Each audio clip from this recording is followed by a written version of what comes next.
இன்னைக்கு நம்ம வீட்டில் என்ன இருந்துச்சுன்னா ஆட்டுக்கால் எடுத்துருக்கோம். வாங்க பார்க்கலாம். ஆட்டுக்கால் தான் நீ செய்ய போகிறேன். வாங்க பார்க்கலாம். இங்கே பாருங்க, ஆட்டுக்கால். இது எத்தனை ஆடுனா 2 ஆடு, 2 ஆட்டோட கால். இது எப்படி க்ளீன் பண்ணுறதுன்னு இப்போ பார்க்கலாம். வாங்க.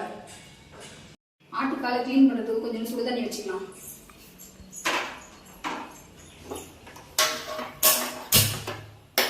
தண்ணி நல்லா கொஞ்சம் சூடாகட்டும். அதுக்கப்புறம் நம்ம ஆட்டுக்காலை எப்படி க்ளீன் பண்ணுறதுன்னு பார்க்கலாம்.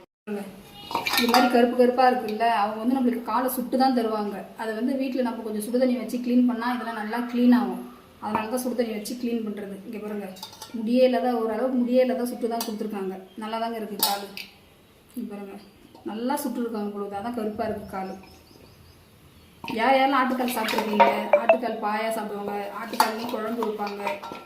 இதை நம்ம எப்படி க்ளீன் பண்ணுறது தான் இப்போ பார்க்கலாம். நாங்கள் இவருக்கு நல்லா போட்டு சுட்டுட்டு இருக்காங்க. எப்படி கருப்பாக இருக்குது பாருங்கள் காலெல்லாம். இதை தான் நம்ம இப்போ க்ளீன் பண்ணி எடுக்க போகிறோம் சுடு தண்ணியில். கையால் தேய்ச்சோடனே வருது, இருந்தாலும் சுடு தண்ணியில் போட்டால் நல்லாயிருக்கும்.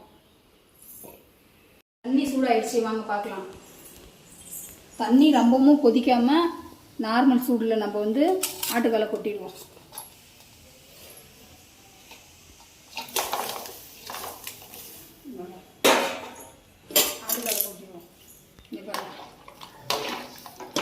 அப்படியே ஒரு 5 நிமிஷம் விட்டுடலாம்.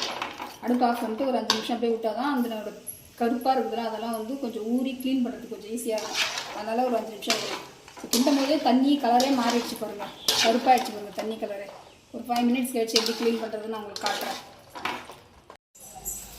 5 நிமிஷம் ஆகிடுச்சு பாருங்கள். நம்ம இப்போ எப்படி க்ளீன் பண்ணலான்னு பார்க்கலாம். நம்ம சுடுதல்லேருந்து ஒன்றுன்னா எடுத்து ஆயிடுவோம், க்ளீன் பண்ணுவோம். கத்தி பேக் சைடு வச்சுட்டு பாருங்கள், தேய்ச்சோடனே வந்துடுது. சுடு தண்ணியில் தேய்ச்சோடனே எப்படி வருது பாருங்கள். இதுக்கு தான் வந்து நம்ம சுடு தண்ணியில் போட்டு ஊற வைக்கிறது. முடிகிடி எதுவுமே இல்லை. இங்கே பாருங்கள், கிட்ட பாருங்களேன், முடியே இல்லை பாருங்களேன். நல்லா ஃப்ரெஷ்ஷாக இந்த முடியே இல்லாத அளவுக்கு அந்த அளவுக்கு சுட்டு கொடுத்துருக்குறாங்க. இங்கே பாருங்கள், இதை வச்சு தான் நீங்கள் எங்கள் வீட்டில் ஆட்டுக்கால் குழம்பு ரெடி பண்ண போகிறோம். கத்தி பேக் சைடில் பண்ணும்போதே நம்மளுக்கு அந்த கறியெல்லாம் பேத்துட்டு வருது. அதனால தான் இங்கே பாருங்கள், ரொம்பவும் நம்ம க்ளீன் பண்ணக்கூடாது. க்ளீன் பண்ணால் அதில் இருக்கிற சதையெல்லாம் எடுத்துன்னு வந்துடும். அதனால் நம்ம வந்து ரொம்பவும் க்ளீன் பண்ணக்கூடாது. சும்மா மேலாகவே தேய்ச்சி எடுத்தாலே வருது. இங்கே பாருங்கள், இங்கே பாருங்கள், தண்ணியில் அலசிட்டு காட்டுறேன். இங்கே பாருங்கள், இந்த அளவுக்கு க்ளீன் பண்ணால் போதும். வாங்க ஒவ்வொன்றும் எப்படி க்ளீன் பண்ணி நான் காட்டுறேன் உங்கள்கிட்ட. இங்கே பாருங்கள், தேய்க்கும் போது வந்து பாருங்கள், தெரியுதுங்களா? இங்கே பாருங்கள், கத்தியில் பேக் சைடில் தான் வச்சு தேய்க்கிறேன். எப்படி வந்து பாருங்கள் தேய்க்கும் போதே. நம்ம ரொம்பவும் கூட தேய்க்கக்கூடாது. அது ஏற்கனவே சுட்டது நம்ம சுடு தண்ணியில் போடுறதுனால அந்த மேலே இருக்கிற சதெல்லாம் பேத்துட்டு வருது. ரொம்பவும் தேய்க்கணும், சும்மா லைட்டாக.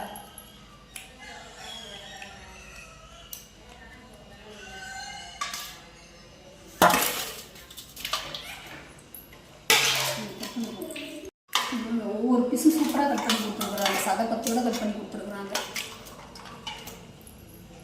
யாரெல்லாம் ஆட்டுக்கால் செஞ்சுருக்கீங்க, யாரெல்லாம் செஞ்சு சாப்பிட்ருக்கீங்க? பாயா, குருமா, இட்லி சப்பாத்திக்கு குருமா, குழம்பு, சாதத்துக்கு குழம்பு, யாரெல்லாம் செஞ்சுருக்கீங்க? நான் வீடியோவில் போடும்போது வீடியோவில் கண்டிப்பாக கமெண்ட் பண்ணுங்கள். ஆட்டுக்காலில் அவ்வளோ ஹெல்த் பெனிஃபிட் இருக்குங்க. உண்மையாகவே கட் பண்ணு. இங்கே பாருங்கள், ஓரளவு க்ளீன் பண்ணி முடிச்சாச்சு. இன்னும் இவ்வளோ தான் இருக்குது. க்ளீன் பண்ணிட்டேங்க. இங்கே பாருங்கள், க்ளீன் பண்ணிட்டேன். இன்னும் இதை மட்டும் க்ளீன் பண்ணிட்டு காட்டுறேன் உங்கள்கிட்ட ஃபுல்லாக.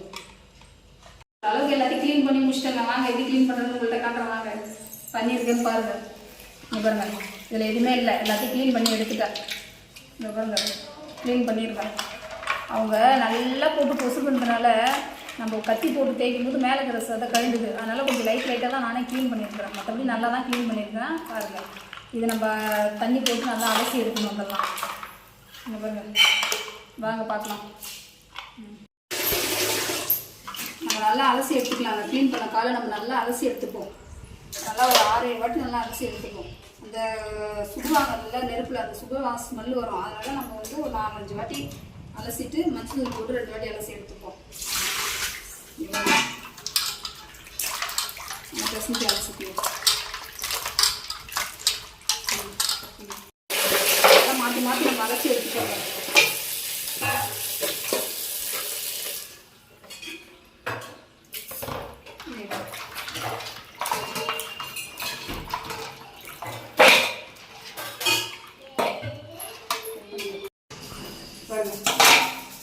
அலசியாச்சு. இதுக்கப்புறம் நம்ம வந்து மஞ்சள் போட்டு அலசலாம். இவ்வளோ நல்லா 4 வாட்டி அலசி எடுத்துட்டேன். இதில் மஞ்சள் போட்டு ஒரு 2 வாட்டி அலசி எடுக்கலாம். ஸ்பூன் மஞ்சள் போட்டு நம்ம க்ளீன் பண்ணிக்கலாம். நல்லா மஞ்சள் போட்டு நம்ம கையால் சும்மா போட்டு நல்லா குறைச்சி விடுங்க. பெசஞ்சு விடுங்க. நல்லா இந்த அளவுக்கு நம்ம மீன்லாம் வாங்கினா சட்டியில் போட்டு அம்மாலாம் குறைவாங்கல்ல, அது மாதிரி இதை வந்து மஞ்சள் போட்டு நல்லா பெசஞ்சு விடுங்க. அளவுக்கு நல்லா பெசஞ்சு விடுவோம். இப்போ தண்ணி ஊற்றி நம்ம அலசிக்கலாங்க. மஞ்சள் போடும்போது அந்த ஸ்மெல்லு வருதுங்க. அந்த டீச்சா எப்படி இருக்குமோ அந்த ஸ்மெல்லு ஒரு மாதிரி வருது.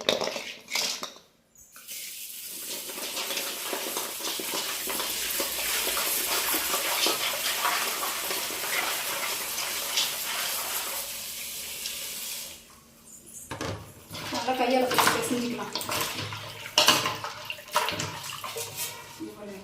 மஞ்சள் போட்டால் இன்னும் கொஞ்சம் நல்லா க்ளீனாக இருக்கும்.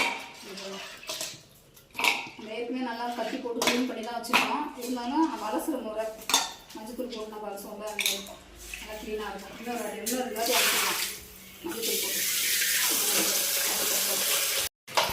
அவ்வளோதாங்க. 2 வாட்டி அலசி எடுத்துட்டோங்க. நல்லா இப்போ பார்க்கவே கறி நல்லா க்ளீனாக இருக்குது. இதுக்கே தெரியும். ஜூம் பண்ணி காட்டுங்க. கறி பார்க்கவே க்ளீனாக இருக்குது.